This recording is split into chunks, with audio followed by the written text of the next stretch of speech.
ناظرین، میں پروگرام میں پھر خوش آمدید کہتا ہوں. سلسلہ وہیں سے شروع کرتے ہیں جو میں نے سوال کیا تھا. میں ڈاکٹر صاحب سے سوال کرتا ہوں کہ ڈاکٹر صاحب ایلوپیتھک اور ہربل ڈرگ میں آپ بتائیے کچھ فرق پڑے گا اگر لی جائیں ایک ساتھ یا نہیں؟ دیکھیے، یہ اس سوال کا جواب کافی واضح ہے. جی. جس طریقے سے ڈرگ انٹریکشن ہوتا ہے تو اس کے لیے یہ شرط نہیں ہے کہ وہ دوسری ڈرگ ایلوپیتھک ہو یا ایلوپیتھک ہو، ہومیوپیتھک ہو یا حکمت ہو یا ایورویدک ہو. لیکن ایلوپیتھک میڈیسن میں کم از کم ہمیں یہ پتہ ہوتا ہے کہ دوسری ڈرگ کی پراپرٹیز کیا ہیں. جی جی. اور لٹریچر میں اس کا سپورٹ ملتا ہے کہ کیا دوائیں اور کیا انٹریکشن ہے. جی جی.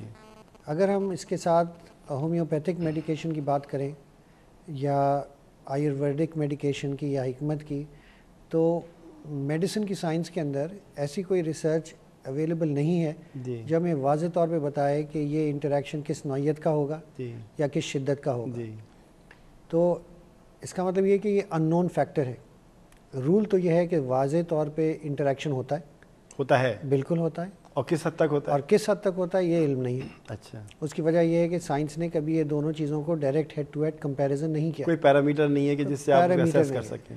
وہ ایک ایسی انفارمیشن ہے جو ہم تک واضح طور پہ آئی نہیں ہے. تو مناسب تو یہی ہوتا ہے کہ اگر کوئی مریض ریگولر میڈیسن لے رہا ہو ایلوپیتھک میڈیسن کے علاوہ، تو اس سے مطلب اپ فرنٹ جس کو کہتے ہیں واضح طور پہ ایک حلف لے لیا جائے کہ یا آپ کو اس میڈیسن پہ رہنا ہے یا اس میڈیسن پہ رہنا ہے. مطلب آپ یہ ایڈوائز کریں گے؟ میں یہ ایڈوائز کروں گا کہ آپ اگر ہومیوپیتھک میڈیسن لے رہے ہیں تو مناسب یہ ہے کہ آپ وہ نہ لیں جب تک کہ آپ یہ ٹریٹمنٹ جاری رکھنا چاہتے ہیں. اس لیے کہ پھر اس کی ذمہ داری ڈاکٹر نہیں لے سکتا. اگر کوئی ایسے ڈاکٹرز ہوں جو حکمت پہ پورا عبور رکھتے ہوں اور سائنٹیفک طریقے سے ان کے پاس لٹریچر موجود ہو، تو جس کا مجھے ابھی تک علم نہیں ہے، تو پھر ایسے ڈاکٹر شاید ان دونوں پہلو کو دیکھ سکیں. لیکن کم از کم جو لٹریچر ایلوپیتھک میڈیسن میں موجود ہے وہ اس بات کو کلیریفائی نہیں کرتا. آپ کچھ کہنا چاہیں گے؟ جی، میں اس میں ضرور اضافہ کروں گا ڈاکٹر صاحب کی بات میں کہ ایز پر گائیڈ لائنس جو ہیں American system of health care pharmacist کی، اس میں یہ ہے کہ جو ہربل میڈیسنس ہیں، تو ہربل سپلیمنٹس آج کل ویسٹرن ورلڈ میں بھی بہت زیادہ ان کا استعمال بڑھتا جا رہا ہے. تو وہاں پہ کچھ گائیڈ لائنس انہوں نے اسٹیبلش کر لی ہیں، جس میں یہ ہے کہ جیسے باہر ہمارے پاکستان میں تو اتنا نہیں ہے کیونکہ ابھی ہمارے یہاں بھی اسٹارٹ ہو رہا ہے اس کا رجحان. جیسے جنسنگ ہے، جنسنگ کے ساتھ بہت ساری جو اسٹیرائڈل ڈرگس ہیں ان کا انٹریکشن ہے. تو مریض سے یہ پوچھ لیا جاتا ہے کہ جیسے ڈاکٹر صاحب نے فرمایا کہ آپ کون سی ادویات لے رہے ہیں. جیسے میں آپ کو ایک اور چیز بتاتا چلوں کہ دل کے جو مریض ہوتے ہیں ان کو کچھ ایسے دل کے مریض بھی ہیں جن کو وارفرین جا رہی ہوتی ہے یا کوئی ایسی ادویات جا رہی ہوتی ہیں جو خون کا پتلا کرتی ہیں. اب ہربل سپلیمنٹس اگر وہ کچھ ایسے لے رہا ہے جس میں جنجر یا گارلک، لہسن یا ادرک کا کوئی ایکسٹریکٹ شامل ہے، تو یہ کافی چانسز ہو جاتے ہیں کہ بہت اثر ہے جی بلڈ کے اوپر. جی، اس کو انہیں کہ جو بھی خون پتلا کرنے والی دوائی ہے اس کا اثر بڑھ سکتا ہے. اور رپورٹڈس بھی ہیں ایسے کیسز باہر جہاں پہ اموات بھی واقع ہو گئی ہیں ایسے کیسز سے. تو یہ بالکل درست فرمایا ڈاکٹر صاحب نے کہ ہمیں مریض کا پورا پروفائل ریویو کرنا چاہیے. کہ اس میں ڈاکٹر کی بھی ذمہ داری بنتی ہے کہ ڈاکٹر بھی مریض سے اس کی پچھلی جو بھی ادویہ لیتا رہا ہے اس کے بارے میں پوچھے. اور کلینکل فارماسسٹ کا بھی یہاں پہ رول بنتا ہے کہ وہ پوچھ کے ڈرگ انٹریکشن کو چیک کر لے. یہاں پہ میں ایک چیز کا اضافہ بھی کرتا چلوں کہ ہمارے یہاں ایک پریکٹس جو ہونی چاہیے جو چونکہ باہر ہوتی ہے، جیسا کہ میں نے خود بھی دیکھا ہے، اس میں یہ ہے کہ جو بھی ڈاکٹر یا فارماسسٹ ہو وہ لٹریچر کو ضرور ریویو کر لے. کیونکہ جب بھی لٹریچر اپڈیٹ ہو رہا ہوتا ہے اس میں نئی نئی چیزیں کا اضافہ ہو رہا ہوتا ہے. تو جب بھی انٹریکشنس اگر دیکھنے ہوں یا ڈاکٹر کو کوئی دوا پرسکرائب کرنی ہو along with کوئی ہربل سپلیمنٹ، تو وہاں پہ وہ ایک دفعہ لٹریچر کو ریویو کر لے. ایک دفعہ جب پریکٹس میں چیز آ جاتی ہے تو وہ پھر نون ہو جاتی ہے، لیکن نئی ادویات کے ساتھ ہمیں ضرور لٹریچر کو ریویو کرنا چاہیے. اچھا، میں یہاں سے پھر ایک نیا سوال پیدا ہوتا ہے کہ آپ نے انٹریکشن کی بات کری، تو اس میں انٹریکشن تو بہت طریقے سے ہوتے ہیں. فوڈ اینڈ ڈرگ انٹریکشن بھی ہوتا ہے، ڈرگ انٹریکشن بھی ہوتا ہے.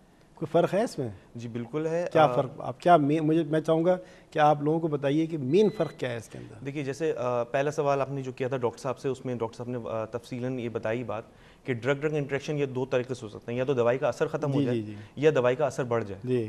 عام طور پہ جو فوڈ ڈرگ انٹریکشن ہوتے ہیں، عام طور پر کچھ ایکسیپشنس بھی ہیں، عام طور پہ جو ہوتے ہیں اس میں یہ ہوتا ہے کہ دوائی کا اثر کم ہو جاتا ہے. جیسے مثال کے طور پر اینٹی بایوٹکس ہم اکثر لے رہے ہوتے ہیں جس میں پینسلنس ہیں، اموکسیسلن یا کیونیلونس ہیں، تو ان کا یا ٹیٹراسائکلنس ہیں، تو ان کا انٹریکشن معذرت کروں گا کیونیلونس اور ٹیٹراسائکلن کا انٹریکشن ہوتا ہے جو بھی کیلشیم یا ڈائی ویلنٹ کیٹائن یا جو بھی آئرن سپلیمنٹ ہم لے رہے ہیں، تو ان کا اثر کم ہو سکتا ہے. تو یہ ایک فوڈ ڈرگ انٹریکشن جہاں پہ اثر کم ہو رہا ہے. لیکن جہاں ڈرگ انٹریکشن کی بات آ جاتی ہے وہاں پہ ہمیں زیادہ کوشش ہونا پڑتا ہے، زیادہ طریقے سے دیکھنا پڑتا ہے کہ آیا انٹریکشن جو ہے کہیں ایسا تو نہیں مریض کے لیے لیتھل ہو جائے یا اس کے لیے جان لیوا ثابت ہو جائے. تو عام طور پہ یہ ہوتا ہے. ڈاکٹر صاحب میں چاہوں گا آپ یہ بتائیں کہ کمبائنڈ ڈرگ تھراپی کا خطرہ کہاں تک ہے یا نامنل ہے؟ دیکھیے عام سا ہے.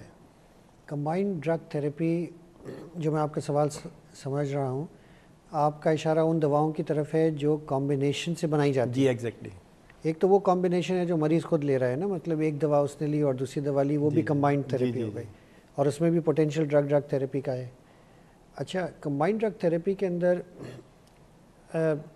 یہ شعبہ تو فارمیسی کا ہے، لیکن فارماکوکائنیٹکس ایک ایریا ہے جو یہ کہتا ہے کہ ڈرگ کتنی دیر میں ابزارب ہوگی بلڈ میں، اس کا لیول کتنی دیر میں کتنا پہنچے گا، ایفیکیسی ریٹ کتنا ہے اس کا، اور اس کے بعد پھر وہ اس کا لیول کیسے کیسے گرے گا. اور یہ سارا جو اس کا پاتھ وے ہے، یعنی کہ سارا دورانیہ ہے، اس کے اندر کس جگہ کے اوپر کون سے انزائمز یا کون سے کیمیکلز ایڈ کریں گے. تو ظاہر ہے اس کا مطلب یہ ہوا کہ ان چیزوں ہر لیول کے اوپر ان چیزوں کا اثر ہو سکتا ہے.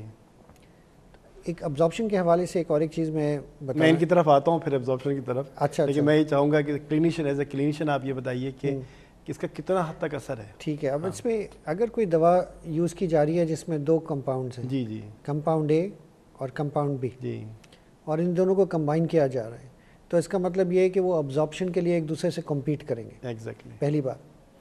دوسری چیز یہ ہے کہ اگر آپ نے وہ دوا کا ڈوز بڑھایا، جیسے کچھ بلڈ پریشر کی دوائیں ہیں جو کمبینیشن میں ہوتی ہیں، اس کے اندر ایک ویسلز کو ڈائلیٹ کرنے والی دوا ہوتی ہے اور اس کے ساتھ ساتھ کچھ کمبینیشن میں ڈائیوریٹک ہوتے ہیں، یعنی پیشاب آور دوا. اگر مریض نے دیکھا کہ اس کا بلڈ پریشر ایک دوا کیپسول پہ یا ایک ٹیبلٹ پہ کنٹرول نہیں ہے، تو بعض دفعہ وہ خود سے وہ دوا کا ڈوز بڑھا دیتا ہے. خود اب دوا از خود جسے کہتے ہیں سیلف میڈیکیشن. جی. تو جیسے اس نے وہ دوا کا ڈوز بڑھایا تو کمپاؤنڈ اے اور کمپاؤنڈ بی دونوں کا ڈوز بڑھ گیا، اور ہو سکتا ہے کمپاؤنڈ بی کا جو اپر لمٹ یا میکسیمم الاؤبل ڈوز ہے اس سے بڑھ جائے. مطلب آپ یہ کہنا چاہ رہے ہیں پھر قطع کلام ہو رہا ہے کہ اگر وہ ڈوز خود بڑھاتا ہے، یہ کم کرتا ہے، تو ڈاکٹر سے رجوع کرے، کلینکل فارمیسی سے رجوع کرے اور پوچھے کہ بھئی یہ میں کر رہا ہوں صحیح ہے یا غلط ہے. بالکل. میں یہ کہنا چاہ رہا ہوں کہ دونوں کمپاؤنڈز کا لامحالہ ڈوز ڈبل ہو جائے گا. جی.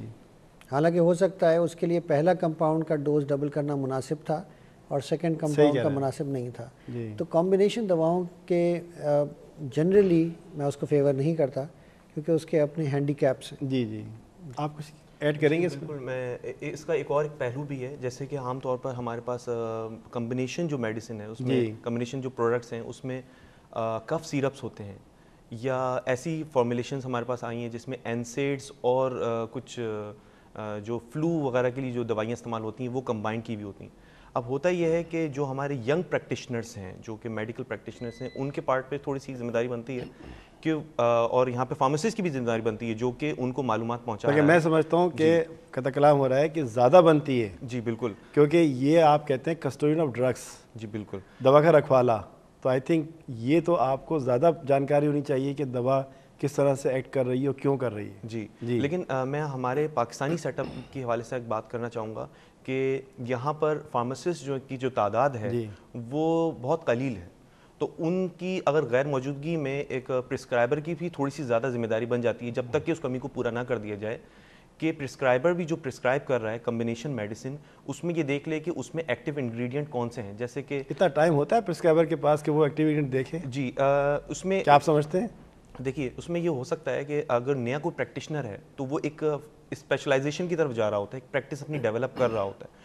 تو اس میں یہ ہے کہ وہ جو بھی فرسٹ ٹائم جو وہ کوئی پرسکرائب کرنے جائے میڈیکیشن کو اس کو ایک دفعہ ریویو کر لیں. جی. نیکسٹ ٹائم جب وہ پرسکرائب کرنے جائے گا کہ تو اس کو اس بارے میں پہلے سے معلومات موجود ہوں گی اس کے پاس, تو اس کو آسانی رہے گی پرسکرائب کرنے میں, اور وہاں پہ ڈرگ انٹریکشن سے بھی بچا جا سکتا ہے.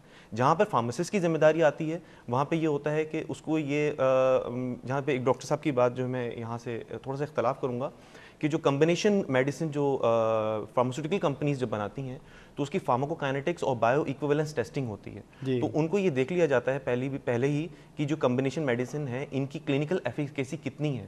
تو اگر ان کا مطلب آپ جب کہہ رہے ہیں کلینکل ایفیکیسی مطلب اس کے اثر, جی یعنی کہ ڈرگ انٹریکشن وہاں پہ موجود, اس کے اثرات کتنے ہو سکتے ہیں باڈی پر. جی تو ڈرگ انٹریکشن کہیں موجود تو نہیں ہے. جیسے کہ میں آپ کو بتاؤں ایک ایگزامپل ہے کہ جو ہارٹ پیشنٹس ہوتے ہیں, جو ہائپرٹینسو پیشنٹس ہوتے ہیں, ان کو ایک تھائازائڈ ڈائیوریٹک اور ایک پوٹیشیم اسپیرنگ ڈائیوریٹک, یعنی کہ یہ ڈائیوریٹک یہ ہوتی ہے کہ پیشاب آور دوا, دونوں پیشاب آور ہیں. اب عام حالات میں 2 ڈرگ اس طرح کی آپ کوئی پرسکرائب نہیں کر سکتے, لیکن وہاں پہ وہ بینیفیشیل پرپز کے لیے یعنی فائدے کے لیے استعمال ہو رہی ہوتی ہے, کیونکہ تھائازائڈ کی وجہ سے باڈی میں جو پوٹیشیم ہوتا ہے وہ کم ہو جاتا ہے, جس کی وجہ سے مضر اثرات آ سکتے ہیں. تو وہاں پہ ہم ایک اور ایسی پیشاب آور دوا شامل کر دیتے ہیں جو کہ پوٹیشیم کی جو مطلب یورین کے ذریعے جو ایکسکریٹ آؤٹ ہو رہا ہوتا ہے اس کو روکتی ہے. جی ناظرین آپ نے سنا, اور اب یہاں ایک اور سوال اٹھتا ہے کہ فارماسسٹ کا کیا رول ہے,